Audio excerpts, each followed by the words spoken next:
Саламатсыздарбы Учмек YouTube каналынын катталуучулары. Бүгүн бет кабартында берүүбүзгө мекендешибиз кайрылган.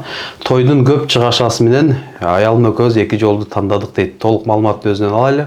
Саламатсызбы? Бүгүн бет кабартында берүүбүзгө өз каалооңуз менен келдиңиз. Берилген суроолорго так жана туура жооп бергенге даярсызбы?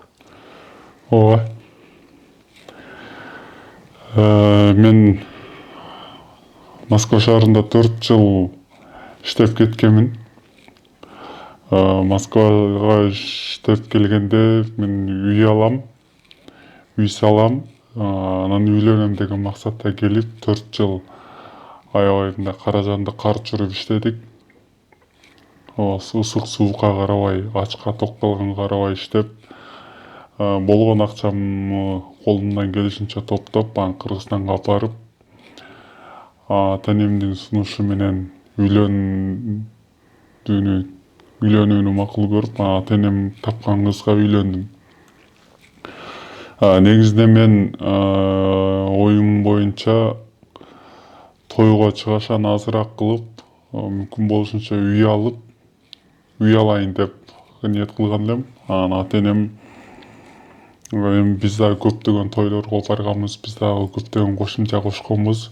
Ошолор кайтыш керек, той кыла беребиз деп, алар дагы ошондо мен көшөрүп туруп алышкандан акыры эле жок той кылганга туура келди ресторанга.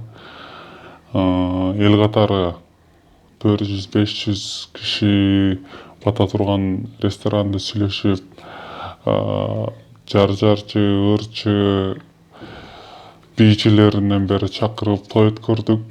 Бирок тоюбузда ошол бир белгилүү себептер менен тойго келип, биздин тойго чыга турган жарчы ошол той учуруна аз калганда келе албай калды. Анан бирок ошончо убакыт бул жакта иштеп, барып үйлөнүп, канчалык той берип, ошентип жакшы эле жашоо, жакшы эле башталды. Бирок азыр учурда ошол тойдон көп расход болуп, азыркы учурда Москвадамын.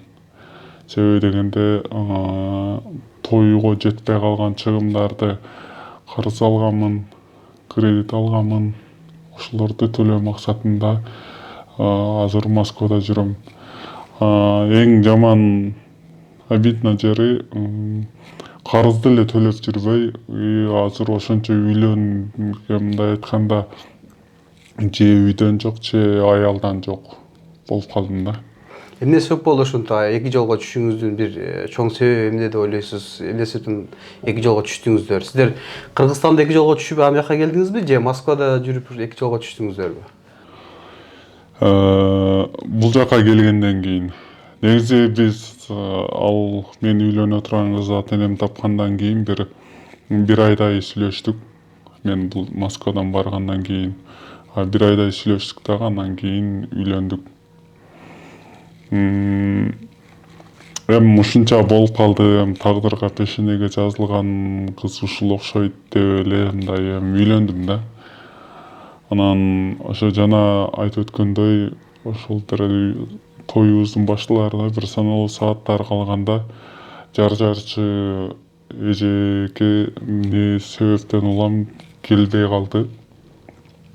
Анан ошон той өттү, жакшы болду бардыгы. Анан ошо бир ай жашадык жакшы, бир ай, 2 ай жашагандан кийин биздин тойдо моундай нерсе болбой калды, моундай нерселер болуш керек эле. Анан жарчы эмнеге болгон жок, жарчы болуш керек эле деп, анан өзүнүн башка, мисалы, досторунун үйлөнгөнүн, тааныштарынын үйлөнгөнүн, ошентип моундай жарчы карачы, моундай жарчы алып келиптир, моундай болуптур деп көргөзүптүр. Анан бир канча ирет ошондой болуп калды, кечирип кой деген деле учурлар болду. Бирок болбой эле ошондой боло берди. Мындай айтканда, эң негизги себеби ошо болбогон эле жарчынын жок болуп калганында. Ошол болбой калды, ошол болуш керек эле, мынтиш керек эле, буну кара, тигини кара, аныкын кара, ушундай сонун болуптур, мындай болуптур депчи. Ошентип. Анан ошентип жүрүп анан балким кичине мындай талаалап кичине неме Москвага барып иштеп карыздан кутулганча баягы иш үй болуп кичине алак тийгизби деген ойдо мен келдим бул жака. Келип мен 1 ай иштеп бул жактан квартплатага анан кичине жымжа тамак ашка акча иштеп анан аны чакыра турган болгом. Келип 1 ай иштей электе дагы телефон аркылуу ошондой мындай келишпештер болуп жүрүп анан акыры ошол өзү айтып баштады биз жашай албайт окшойбуз тиги бу деп. Анан кээде мен деле кызыккандуу калтырып баары өзүң каалаганын кыл тиги бу деген учурлар болду. Бирок негизи көпчүлүк учурда ал ошол мен келинчегимин мындай биз жашай албайт экенбиз деп ошол нерсени көп неме кыла берип ошондой эки жолго түштүк да. Негизи ошо сиз ушундай азыр ашыкча чыгымчылык боюнча сиздин оюңуз канча? Ошондой акча чыгып той кылган туура болду деп ойлойсузбу же туура эмес кылдым деп ойлойсузбу? Сиз азыркы акылыңыз менен ошондо мен акча чыгыша кылбай эле, акча чыгаша кылбай эле кичине эле той кылып мындай карызга батпай эле жүрсөм болмок экен деп ойлондуңузбу кийин? Ооба, ойлоносуң, ойго ар нерсе келет. Баягы азыркы жашап аткан квартирада 1-2-3 бала жашайбыз. Мындай закон бодул өскөндө үчөөбүздүн тең ситуациябыз окшош экен да. Алар дагы аялдары менен ажырашкан, алар дагы меникиндей да. Ашыкча чыгым кылып төлөй албай анан ошондойчу. Азыр ошондойлор өтө көп кезиктиребиз. Мисалы силер деле таанышыңардан угуп каласыңар, көрүп билгениңер бар. Ошондой ашыкча чыгымдын айынан карыз болуп, кээ биркилер үйлөнгөндөн кийин мындай бала айыбыз өткөрөбүз, эс алгысы келет экен. Бирок эс алайын десе карызы көп. Кайра эле Москваны көздөй жөнөшөт. Ар кандай. Ошон үчүн мен эгерде азыркы акылым болгондо мен биринчиден ошо ала турган келинчегим менен жакшы сүйлөшмөкмүн, ачык. Себеби дегенде биз моундай жашайбыз, тигиндей кылабыз деп. Анан ал жерде ата энем биз той беребиз, той беришибиз керек деген үчүн мен эч нерсе деген эмесмин да. Ошон үчүн эң башкысы бул жерде той эмес, эң башкысы ошо келечекти ойлош керек экен. Бүгүн бет кабартында берүүбүзгө эмне максатта келдиңиз? Ошо жар-жарчынын атын атаганыбы же бир элдерге бир кеңеш максатындабы? Кандай эмне максатта келдиңиз? Мындай үй бүлөлүк бакытты, үй бүлөлүк жашоого мындай жар-жарчы мындай түккө турбаган нерсе да.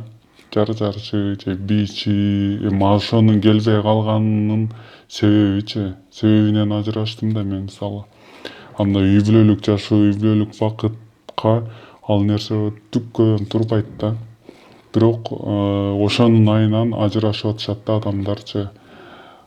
Карыздын айынан, мындай айынан. Негизги бул силердин бет кабартында берүүңүзгө келгениmin себеби негизги биз мындай боло турган нерсеге көңүл буруп, ошол жака көп мындай маани бербей, болбогон нерселерге маани берип, ошол жактарды көбүрөөк ойлой береткенбиз. Бирок жашоо, чындап жашоо жөнүндө мындай башка турбайт экенбиз да. Болбогон чыгашаларды мисалы ажырашпай жашап калгандар деле көп чоң чыгаша менен үйлөнүп, бирок ошо чыгашанын артын төлөй албай 5 жылдап, 10 жылдап ушул жакта жүргөндөр дагы көп да. Ошон үчүн мен кайрыларым үйлөнөйүн деп аткан жаштарга көбүнчө айтып кетер элем. Эң биринчи кезекте бул мындай эл көзүнө көрүнүү үчүн мындай шикарный той эмес, мындай бир жакшы бактылуу жашоо, ынтымактуу жашай турган нерсеге көңүл бурушса депчи. Мысалы той бұл дүн қаншалық шикарный той болбосун 5-6 сааттын ичинде өтөт. 5-6 күндөн кийин ага барган адамдар унутат. Өмүр бою сенин тоюң моундай болгон деп эч ким айтпайт. Ошон үчүн кичине нерсеге азгырылып мындай үй бүлөлүк бакытты мындай шаң шөкөттөргө алмаштырбаса деп айтар элем.